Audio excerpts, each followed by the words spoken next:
우리가 특히 듣는 말 가운데 환경이 사람을 만든다 하는 그런 말이 있어요. 환경이 사람을 만든다. 근데 때로는 반대로 인간이 환경을 지배하는 것처럼 그렇게 보이는 경우들이 있습니다.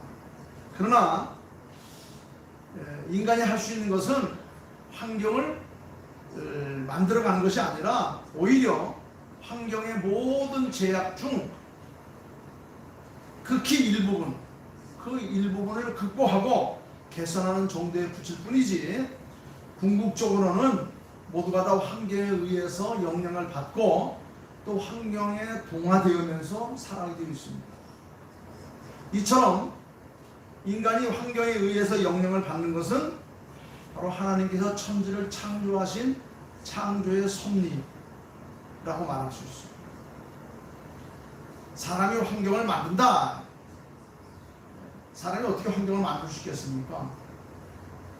환경은 환경의 극히 일부분, 자기가 살아가는 그 공간, 그 시간, 그 일부만 자기에게 맞게끔 개선하고 또 그것을 극복하면서 그렇게 살아가는 것 뿐이지, 궁극적으로는 환경에 영향을 받고 살아가는 겁니다. 그리고 환경에 늘 동화되면서 살아가는 겁니다. 하나님께서는 인간을 환경과 별개의 존재로 창조하지 아니하시고, 인간은 그가 살고 있는 환경과 잘 어울려서 조화를 이루면서 살아갈 수 있도록 그렇게 창조하셨어요. 그렇기 때문에 사람들은 환경에 따라서 변화되며 살아갑니다. 환경에 따라서 성격이 변화하고 습관이 변하고 생활 전반의 그런 패턴들, 심지어는 그 환경에 따라서 그 외모, 그 인격까지도 그 환경에 의해서 변화가 됩니다. 여러분, 황인종이 있고 백인종이 있고 흑인종이 있어요. 그거는 그 환경에 따라서 그의 외모, 즉 신체, 피부, 머리색, 이런 것들도 환경에 따라서 변화되는 거예요. 그건 변화되는 게 뭐냐면 적응하는 겁니다. 그 환경에 잘 조화를 이루며 살아가는 겁니다. 그래서 인생의 성패는 자신이 처한 환경을 어떻게 개선하고 어떻게 변화시키는가에 달려있다 해도 과언이 아니며, 좋은 환경을 위해서는 자신의 노력이 필요합니다. 근데 그 노력의 가장 기본이 되는 게 뭐냐면 기도를 마음의 변화로 우리가 살아갈 수 있어요. 제일 중요한 건 뭐냐면 자신의 마음, 생각이에요. 내가 뭔가를 하겠다 하면 먼저 자기 마음의 결정이 있어야 그 일을 할 수 있는 거예요. 내가 이걸 사고 싶다 하면은 먼저 내 마음이 그걸 결정하지 않으면 아무리 좋은 것이 있어도 내 것으로 만들 수가 없어요. 오늘 말씀을 잘 읽어보면 이처럼 우리가 당하게 되는 이런 여러 가지 환경의 실현, 이런 힘들고 어려운 상황, 여기에 우리가 어떻게 대처하며 사는가 하는 것을 우리에게 보여주는 그런 말씀이 본문에 막 담겨져 있어요. 우리가 세상을 살다 보면 여러 가지 환경과 여건 속에 놓일 때가 있습니다. 그 환경과 여건 속에서 우리가 어떻게 문제를 해결하며 살 수 있는가. 오늘 여기 본문 말씀 24절 말씀 보니까 제자들이 그 바다 한가운데를 지나다가 물결로 말미암아서 뭘 당했다? 고난을 당했다고 했어요. 우리가 살아가다 보면 내게 주어지는 환경과 여건 속에서 우리가 어려운 일을 당해요. 그걸 고난이라고 하는데, 그 고난을 어떻게 극복하느냐, 다시 말하면 그 고난을 어떻게 잘 개선하고 바꿔서 좋아 있는 삶으로 내 삶을 성공적으로 안전하게 행복하게 이끌어갈 수 있느냐, 이것입니다. 자, 그렇다면 오늘 본문에서 제자들이 만난 고난, 그 당하게 되는 그 시련, 그게 뭐였느냐. 많은 성도들은 그렇게 생각합니다. 내가 예수를 믿으면, 영원한 천국을 소망하면 나는 모든 것이 다 형통하고 모든 시련이 다 사라질 것이다, 이렇게 생각하는 경우들이 있어요. 그거는 우리가 쉽게 얘기하면 착각이죠. 우리가 예수를 믿어서 구원받고 하나님의 자녀들이 되었다고 해서 이 땅에서 하는 일마다 만사형통하고 하는 일마다 시련이 다 사라진다고 생각하는 것은 그건 큰 오산입니다. 그래서 예기치 못했던 시련에 봉착하게 되면 많은 사람들이 나 예수를 믿었는데 하나님의 자녀가 되었는데 왜 내게 이런 시련이 오는가? 라고 낙심하고 좌절해서 하나님을 떠나가는 사람이 많이 있어요. 그건 어리석은 일입니다. 심지어는 하나님은 나를 버렸어. 내가 얼마나 교회 열심히 봉사했는데 내가 얼마나 열심히 하나님의 말씀대로 살려고 노력을 했는데 왜 나에게만 이런 시련과 연단이 오느냐? 라고 스스로 낙심과 좌절에 빠져서 스스로 하나님을 떠나가는 경우도 있다는 겁니다. 그러니까 착각 속에 빠지면 안 돼요. 여러분, 우리가 예수를 믿었어도 함께 세상에서 저 믿지 않은 사람과 같이 더불어 살고 있는 겁니다. 하늘에서 비가 오거나 눈이 올 때 착하게 사는 사람 집에만 눈이 소복히 내리고 그 집 밭에만 비가 내려주냐? 그렇지 않죠. 하나님께서 비를 줄 때는 앞집이 이성영이나 뒷집이 박서방이나 옆집이 최서방이나 다 똑같이 주시는 거예요. 환난이 와도 시련이 와도 기쁨이 와도 즐거움이 와도 다 동일하게 됩니다. 근데 그 주어지는 환경과 여건을 어떻게 우리가 잘 극복하고 개선하느냐, 여기에 따라서 우리의 삶이 성공할 수도 있고 실패할 수도 있다는 겁니다. 그렇습니다. 여러분, 예수님께서 제자들이 바다 가운데서 풍랑을 만게 될 것을 미처 모르시고 그들을 바다로 밀어넣으셨을까요? 그건 아니에요. 오히려 위대한 체험을 통해서 더 큰 믿음을 주시려고 그들에게 풍랑을 일게 하시도록 아마 바다 가운데로 내몰았을지도 몰라요. 네가 더 크고자 하느냐? 더 큰 환영과 영광 속에 한번 살아보도록 해라. 이처럼 예수님이 정해주신 인생의 길을 그대로 따라가더라도 풍랑을 만날 수 있어요. 시련과 연단을 당할 수 있어요. 오늘 24절 말씀에 아주 중요한 단어 나온 게 그겁니다. 물결로 말미암아 고난을 당하더라. 여러분, 오늘 본문의 제자들을 통해서 우리가 인생을 살아가면서 당면하게 될 문제들 어떤 것들인가? 오늘 본문에 보면 크게 두세 가지로 나타납니다. 첫째는 두려움이라는 거예요. 공포감입니다. 26절부터 27절, 30절을 보게 되면 제자들은 한밤중에 물 위로 걸어오시는 예수님을 보고 놀라서 뭐라고 그랬어요? 저 유령인가 보다, 저 귀신인가 보다, 저게 뭐냐? 소리 지르면서 두려워한 것을 볼 수가 있습니다. 예수님의 말씀을 따라 바다 위로 걸어가던 베드로가 바람을 보면서 뭐에 빠졌습니까? 무서움에 사로잡혔어요. 공포에 사로잡혔습니다. 그래서 그 순간 바닷속으로 빠져들어가는 장면이 나타납니다. 오늘 이 곤란을 당했던 이 제자들의 삶은 불과 몇 시간 전에 광야에서 예수님이 행하신 오병이어의 기적을 체험한 사람들이 하늘의 위로를 맛보고 수많은 기적을 체험했던 그런 사람들이었습니다. 이게 오래전 얘기도 아니에요. 오늘 낮에 있었던 얘기예요. 불과 몇 시간 전에 광야에서 수많은 사람들을 앉혀놓고 예수님께서 축사하시어 떡과 고기를 나누어 준 것을 체험했던 사람들입니다. 그런데도 그들이 지금 현실 앞에서 어려움을 당하자 뭐에 사로잡혔어요? 공포와 두려움에 사로잡혔습니다. 여러분, 이처럼 은혜 받는 사람들이라도 우리가 세상을 살아가다 보면 이렇게 곤란을 당하여서 어려움을 당하여서 두려움에 빠질 수가 있어요. 그런데 왜 두려워합니까? 이 두려워하는 문제의 가장 큰 핵심은 영적인 문제 때문에 그래요. 영적인 문제. 많은 사람들이 내가 예수를 믿고 하나님의 자녀가 되었는데 정말 내가 죽은 다음에 천국에 갈 수 있을까? 하는 등의 신앙적인 문제에 대해서 불확실한 생각들을 가지고 신앙생활하는 사람들이 많이 있어요. 죽으면 모든 게 다 끝이지. 천국이 어디 있어?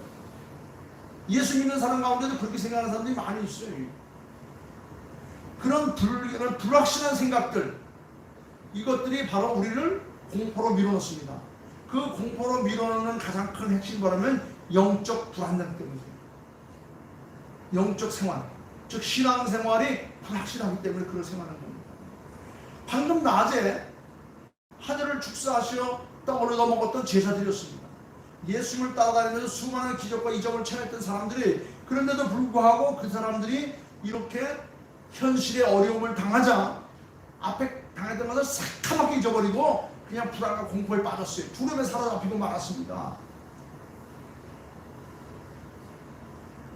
예수 믿는 사람들이라고 한다면 누구나 이러한 부담과 두려움에 사로잡혀 산 적이 있을 거예요.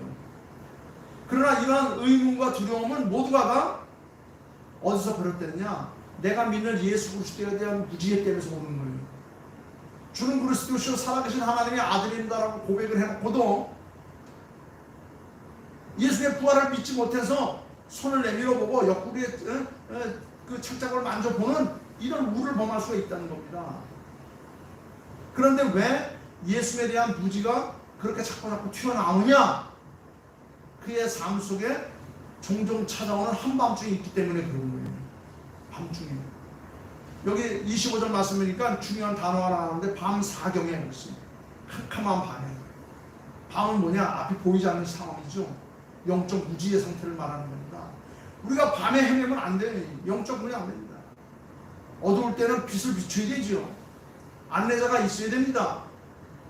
아무리 길이 익숙해도 캄캄한 밤에는 넘어지고 쓰러지고 자빠질 수밖에 없어요. 그래서 그때는 길이요 진리요 생명이 되신 예수 그리스도를 꼭 붙잡고 놓치지 말고 따라가야 되는 겁니다. 주는 그리스도시요 살아계신 하나님의 아들이라고 고백하면서도 내가 믿는 예수 그리스도에 대한 영적 무지로 말미암아서 그런 우를 범할 때가 있어요. 한밤중이었습니다. 한밤중. 그것도 휘몰아치는 바람과 파도 속에 무리를 걸어오신 예수님. 예수님을 똑바로 봤어야 되는데 예수님은 뭐라고 그랬습니까? 어이구 저 귀신인가 보다. 저 유령이다. 늘 함께 지내고 수없이 보아서 익숙하게 그지없는 예수님의 모습이었지만 언제 봤어요? 한밤중에 보기 때문에 유령으로 귀신으로 착각한 것입니다. 이처럼 어두운 영안으로 성경을 보게 되면 뭐만 보여요? 어두운 영안으로 성경을 보게 되면 지옥만 보여요. 심판만 보입니다. 책망하시는 주님만 보이고, 그래서 결국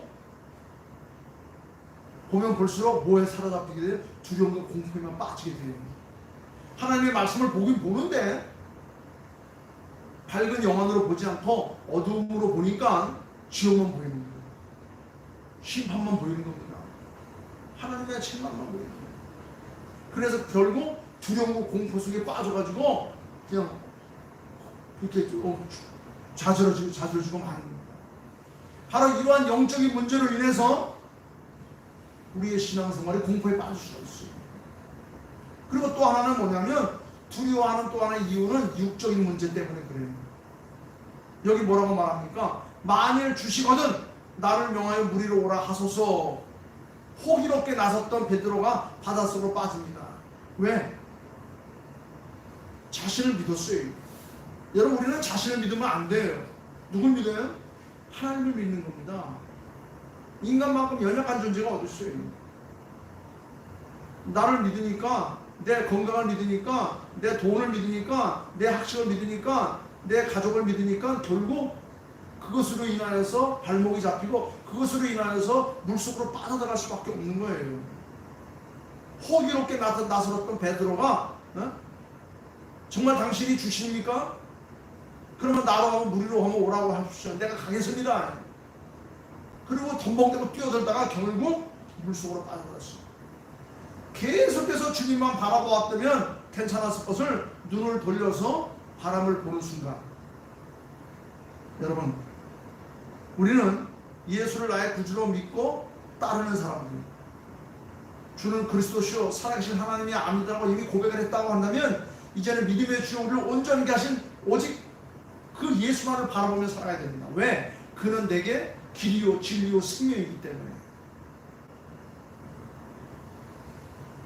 그런데 오늘날 보면 많은 사람들이 신앙생활을 한다고 하면서 호기롭게 덤벙대고 나가다가 결국 바람에 빠진 경우가 있어요. 어떤 사람들은 주님을 믿는다고 하면서 늘 불경기만 봐요. 자신을 괴롭히는 병마를 바라봅니다. 그래서 그는 세상으로 빠져들어가는 경우도, 그래서 신앙을 잊어버리는 경우도 많이 있습니다. 그러나 우리는 오직 예수 그리스도만 바라보는 사람들입니다.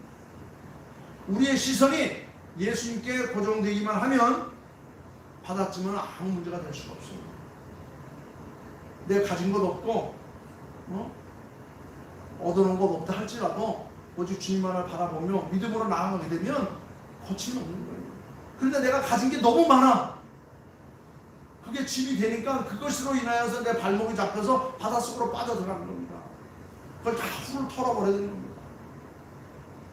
믿음의 주여 우리 온전히 예수만을 바라보며 나아가면은 그 모든 무더운 것이 다 벗어버릴 터인데 너무 가진 게 많아. 너무 거느린 게 많아. 저거 죽으면 어떡할까? 저거 어떻게 가져가지? 그러니까 그것 때문에 신앙생활이 바로 되지 않아요. 영적인 문제도 있지만 육적인 문제도 있는 겁니다. 그러나 여러분, 우리가 오직 믿음의 주요 우리를 온전케 하신 예수를 바라보고 길이요 진리요 생명이 계신 예수를 바라본다고 한다면 바람쯤은 아무런 문제가 되지 않습니다. 그런데 믿음이 없는 사람만 두려움에 빠지는 게 아니에요. 신앙생활을 잘 하면서도 믿음을 가졌지만 하나님을 바라보지 않고 세상을 바라보는 사람들도 결국 두려움에 사로잡히게 됩니다. 여러분, 우리가 늘 평안합니까? 아니면 두려움과 공포 속에 빠져 있습니까? 우리가 하나님의 말씀을 볼 때에도 영안을 열어서 밝은 심정으로 주님을 봐야 돼요. 한밤중에 심정으로 보면 안 됩니다. 밝은 심정으로 봐야 돼요. 고린도전서 10장에 보면 이런 아주 중요한 좋은 말이 있습니다.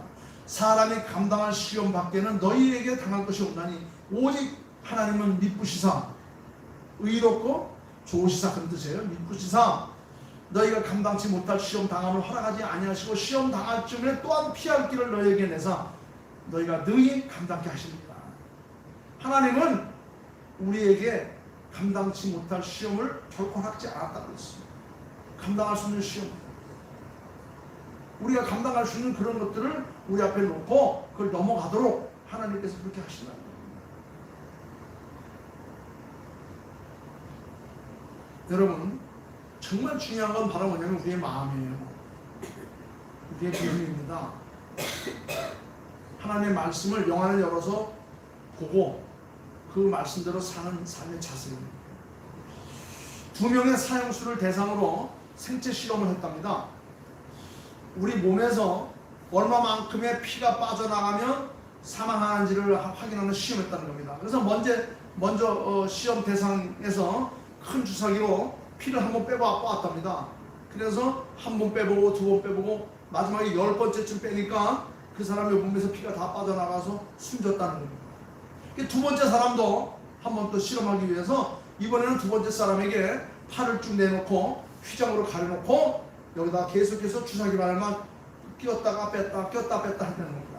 첫 번째 사람은 보는 가운데서 피를 계속 뺐어요. 10번째쯤 빼니까 죽었어요. 그런데 두 번째 사람은 휘장을 가려놓고 팔 쪽에다 주사바늘을 꼈다가 뺐다가 꼈다 뺐다가, 그런데 10번째쯤 꼈다 빼니까 그 사람이 죽었다는 겁니다. 사실 이 사람에게는 피를 한 방울도 빼지 않았다는 거예요. 그냥 주사기만 꽂고 뺐을 뿐인데 10번째쯤 피를 뺐더니 이 사람이 죽었다는 거예요. 왜? 나도 먼저 사람들처럼 죽겠구나 죽어가고 있구나, 피는 빠지지 않았는데 그러다 보니까 죽었다는 거예요. 다시 말하면 자기의 그 생각이, 자기의 믿음이 그 사람을 스스로 죽게 했다는 거예요. 이처럼 사람이 죽고 사는 것은 현실 자체에 의해서 결정되는 게 아니고 현실을 받아들이는 당사자의 믿음, 당사자의 마음, 당사자의 생각이 달려있다는 거예요. 우리는 건강해 살 사람들이 이런 긍정적인 마인드를 계속 내 마음속에 심어줘야 돼. 나는 하나님의 사람, 하나님께서 복 주시는 사람, 하나님께서 나를 갈수록 더욱더 강건하게 하실 것이다. 이런 믿음을 가지면 그 믿음이 나의 삶을 더욱더 건강하게 할 거예요. 그게 확신하게 믿는 거예요. 디모데후서에 1장 7절에 보면 하나님이 우리에게 주시는 것은 두려워하는 마음이 아니요 오직 능력과 사랑과 근신하는 마음이라고 했어요. 두려움은 하나님으로부터 오는 게 아니에요. 우리가 세상을 살아가면서 두려움과 공포 속에 빠지는 것은 하나님께 주시는 게 아니고 사탄 마귀가 우리에게 그렇게 상황을 만들어 가는 거예요.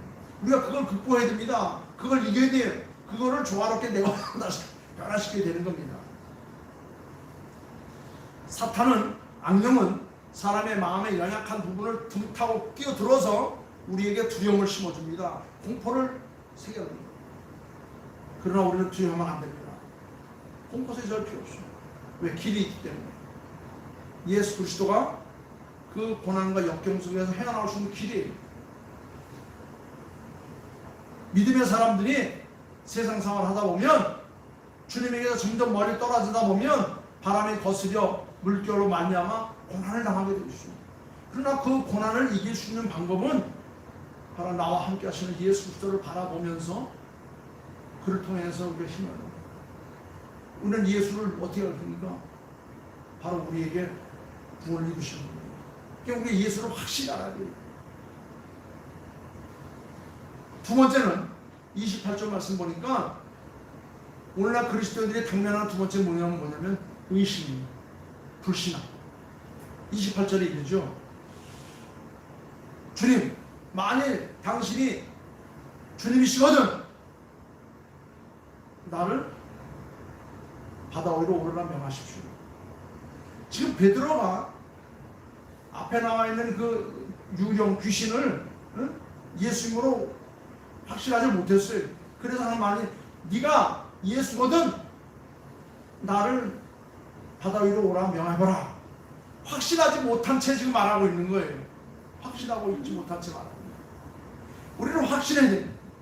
믿음을 가지고 주는 나의 진정한 그리스도시오. 호세아서 7장에 보면 의심하는 자는 뒤집히지 않은 빈대떡과 같다고 그랬어요. 여러분 어머니들 빈대떡 구우려면 어떻게 해요? 계속 뒤집어줘야 되죠. 뒤집어주고 이제 한쪽으로 나오면 한쪽만 새카맣게 탑니다. 빈대떡을 구울 때 뒤집지 않아서 한쪽만 새카맣게 타고 한쪽은 서 있는 상태. 이처럼 양면적이고 이중적인 신앙 상태가 바로 뭐냐? 이게 바로 의심이에요. 우리는 결코 의심에 사로잡히면 안 됩니다. 천국이 있다? 나는 인간의 몸을 벗고 나면 하나님 계신 천국으로 갈 것이다. 이런 확신을 가지고 날마다 믿음 생활 잘 하게 되면 우리는 이미 천국에 살고 있는 거예요. 어떤 목사님이 그랬어요. 의심하는 순간 누가 제일 기뻐한다고요? 사탄 마귀가 제일 기뻐한다고 그랬어요. 우리의 신앙에도 이처럼 만일이라고 하는 의심과 불신앙에 사로잡히고 있다고 한다면 우리는 결국 고난을 당할 수밖에 없어요. 고난에서 헤어날 수 없어요. 이러한 공포함과 의심을 해결하지 못하면 어떤 결과가 생깁니까? 30절 말씀 보니까 바람을 보고 빠져드는지라 그랬어요. 빠져드는지. 오늘날 성도들 가운데도 베드로처럼 열심을 가지고 말씀에 순종하며 헌신하면서도 한편으로는 세상에 빠져들어가는 사람들이 있어요. 죄악으로 빠져들어가고 쾌락으로 빠져들어가고 시험에 빠져들어가고 결국 신앙생활을 한다고 하면서도 세상으로부터 발을 꺼내지 못하고 거기에 계속 점점 빠져들어가는 사람이 있습니다. 그런데 오늘 본문 말씀 보니까 그 빠져들어가는 상황 가운데서 우리에게 문제를 해결해 주시는, 답을 주시는, 구원을 주시는 분이 있다는 겁니다.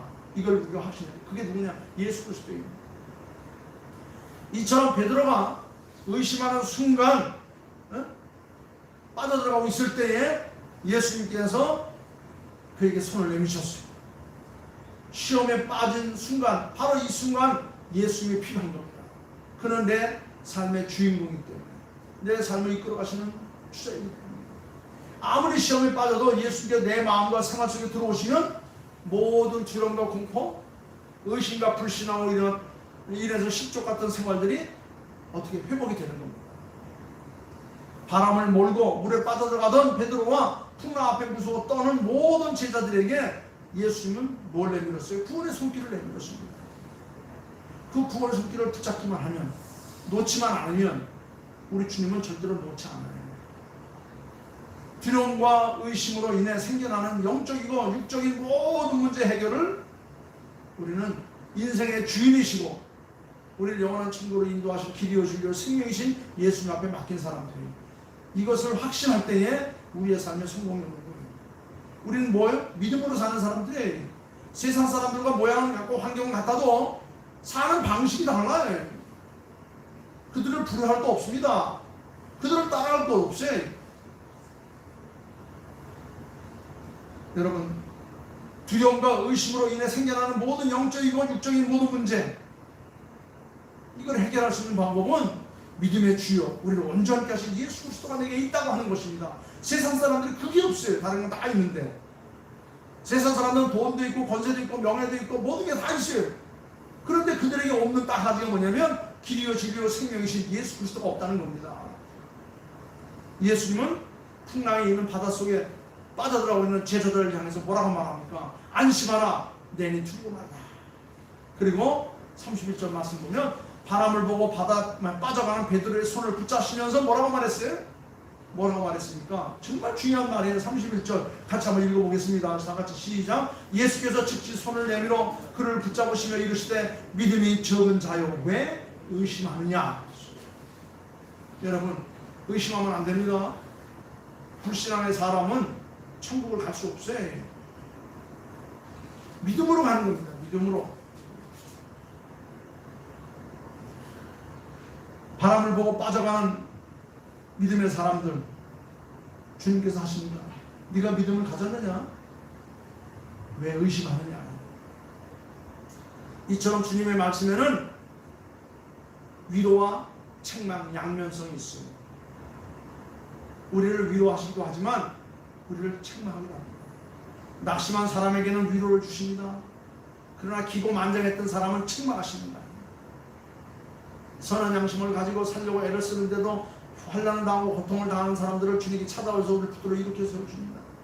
그러나 지가 잘났다고 우쭐대면서 누가 크냐, 내가 먼저다라고 하는 사람은 주님께서 책망하시면서 섬기의 본을 보이시는 이런 사람을 우리에게 보여주었습니다.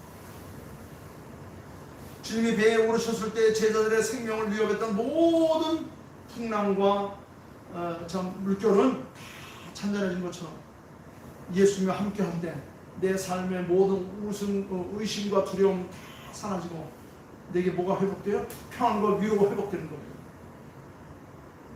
그래서 오늘 하루도 감사하며 살아주는 거예요. 이미 우리는 영원한 천국을 소유한 사람들, 이제 육신을 벗고 시간과 공간의 제약을 벗어나게 되면 우리는 하나님 나라로 가게 됩니다. 시간과 공간의 제약이 우리를 참 힘들게 하고 어렵게 하지만 이것을 벗어나는 삶, 이것이 바로 우리의 천국입니다. 예수 그리스도와 함께 삶의 모든 시련과 두려움을 이기는 이 놀라운 역사, 오늘 주님께서 이걸 보여주기 위해서 제자들 통해서 물결을 통하여 고난을 당했던 이 사실을 우리에게 보여줬습니다. 여러분, 밤 사경에 헤매지 마시기 바랍니다. 세상의 물결과 그 풍랑 속에 두려움과 공포를 갖지 마시기 바랍니다. 오직 그 너머에 계신 주님을 바라보면서 주는 그리스도시요 살아계신 하나님의 아들이고 내 믿음의 주여 나를 온전케 하시는 자이고 내게 길이요 진리요 생명이 되신 분이고 내게 부활이 되신 분이다, 영혼이 되신 분이다, 예수를 바로 안다고 한다면 우리는 날마다 승리할 수 있습니다. 모든 문제 해결은 누구하고 함께? 주님과 함께 하면 되는 겁니다. 내가 당한 세상을 살아가며 당연한 모든 고난, 이런 것들을 해결할 수 있는 방법을 오늘 본문 말씀을 주셨으니 이 말씀 우리가 잘 기억하면서 남은 날 승리하며 사는 저와 여러분들 될 수 있기를 주님의 이름으로 축원합니다. 기도하겠습니다. 아버지 하나님 감사합니다. 우리는 참 환경의 지배를 받는 것처럼 봅니다. 그러나 우리가 할 수 있는 것은 아무것도 없습니다. 오히려 그것을 잘 극복하고 개선해서 정말 하나님의 나라와 교회를 위해 열심히 살아가는 방법밖에 없습니다. 그러기 위해서 우리가 주님과 함께하는 겁니다. 우리가 살아가는 세상 속에 우리를 참 곤란케 하는 여러 가지 환난과 역경들 많이 있습니다. 이것을 극복할 수 있도록 주님께서 저희들이 힘을 주시옵소서. 오늘 주신 말씀과 같이 두려움과 공포에 빠지지 않게 하시고 불신앙과 의심에 빠지지 않게 하시고 믿음의 주여 우리를 온전케 하신 예수 그리스도를 바라보며 우리가 당한 모든 고난을 극복하며 살아가는 저희들 다 되게 도와 주시옵소서. 주님께서는 아버지 하나님 오늘 주신 말씀과 같이 이렇게 참 의심하는 순간 사탄 마귀의 쾌기에 빠질 수밖에 없지만은 오히려 우리를 위로하시고 또 우리를 또 책망하시며 선한 길로 인도하시면 깨달아 더욱더 겸손히 신앙의 길을 잘 갈 수 있도록 도와주시옵소서. 모든 말씀을 감사하며 믿음의 주여 우리를 온전케 하신 우리 주 예수 그리스도의 이름 받들어 기도하옵나이다. 아멘. 아멘.